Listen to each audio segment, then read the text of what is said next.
तुम्हें जो कुछ भी मिला है उस परमात्मा से, तुम अकेले ही हकदार हो उसके, ऐसा मत मान लेना।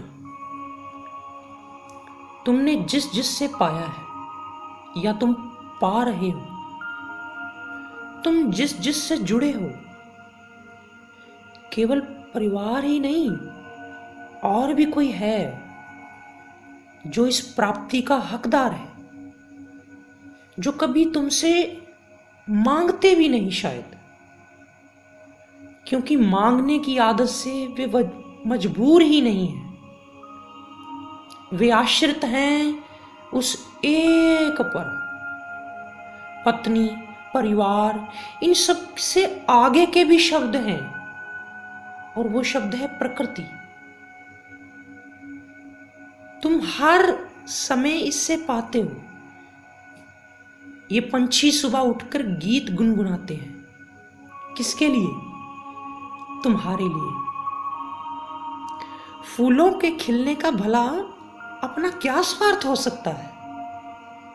सब तुम्हारे लिए ही तो है।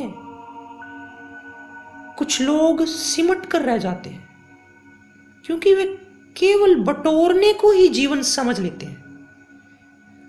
अनजान हैं, अनभिज्ञ हैं इस बात से कि बटोरने के पीछे अशांति खड़ी है। बटोरना यानी इकट्ठा करना।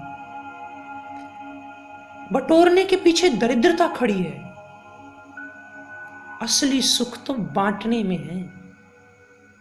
बटोरना तो वासना का लक्षण है, बांटना प्रेम का लक्षण है। सबसे हर समय कुछ ना कुछ बटोरने की चाह, ये वासना का लक्षण है। और सबको हर पल बिना शर्त सब कुछ न्यौछावर कर देने की जो चाह है ना, ये प्रेम का लक्षण है। इसलिए बांटने में ही आनंद है, मोक्ष है।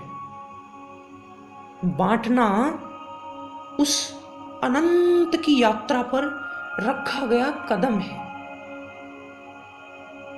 धन व पदार्थ का जो बांटना, ये तो मात्र कोशिश है कि तुम प्रेम को बांटना सीख जाओ, कि तुम ये चीजें बांटते बांटते एक दिन प्रेम बांटना सीख जाओ और बांटना तुम्हारा स्वभाव बन सके।